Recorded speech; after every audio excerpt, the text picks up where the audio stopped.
નમસ્કાર મિત્રો, સ્વાગત છે તમારું ફરીવાર આરસીએમ ગુજરાતની યુટ્યુબ ચેનલમાં। ગુજરાતમાં સામાન્ય વરસાદ કરતાં 9% વરસાદ વધારે પડ્યો, જાણો 7 દિવસ માટેની આગાહી। જી હા મિત્રો, ગુજરાતમાં આજે સવારે 6 કલાકમાં કુલ 82 તાલુકામાં વરસાદ નોંધાયો છે। આ સાથે જ વરસાદમાં અમદાવાદમાં પણ સવારથી જ વરસાદી વાતાવરણ છવાયું છે। ત્યારે હવામાન વિભાગે આગાહી પ્રમાણે 7 દિવસની હળવાથી સામાન્ય વરસાદની આગાહી કરવામાં આવી છે।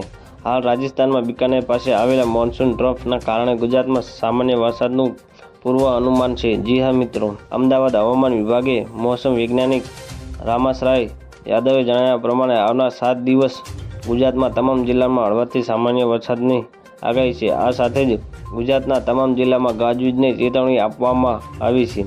આવનાર 2 દિવસ માટે માછીમારોને દરિયાને ન ખેડવાની ચેતવણી આપવામાં આવી છે। દરિયાકાંઠે પવનની ગતિ 35 થી 40 કિલોમીટરની પ્રતિ કલાકની ઝડપે હોય છે। જી હા મિત્રો, હવામાન વિભાગની આગાહી પ્રમાણે 1 જૂનથી આજ સુધીમાં 582 મીમી વરસાદ નોંધાયો છે। ગુજરાતમાં સામાન્ય વરસાદ કરતાં 9% વરસાદ વધારે પડ્યો છે, જ્યારે મધ્ય, ઉત્તર અને દક્ષિણ ગુજરાતમાં 3% વરસાદ ઓછો છે, જ્યારે સૌરાષ્ટ્ર અને કચ્છમાં સામાન્ય કરતાં 25% વરસાદ વધારે છે। મોસમ વિજ્ઞાનીએ જણાવ્યા પ્રમાણે આજે અમદાવાદમાં અને ગાંધીનગરમાં ગાજવી સાથે હળવા માધ્યમથી વરસાદ વરસશે। આ સાથે જ તેમણે એમ પણ જણાવ્યું છે કે હાલ બીકાનેર પાસે એક મોન્સૂન ટ્રફ બનેલું, તો તેના કારણે ગુજરાતમાં હળવાથી સામાન્ય વરસાદ થઈ રહ્યો છે। તો મિત્રો, ન્યૂઝની સતત જાણકારી મેળવવા માટે અમારી ચેનલને લાઇક, શેર અને સબસ્ક્રાઈબ કરી લેજો। ધન્યવાદ। જય હિન્દ।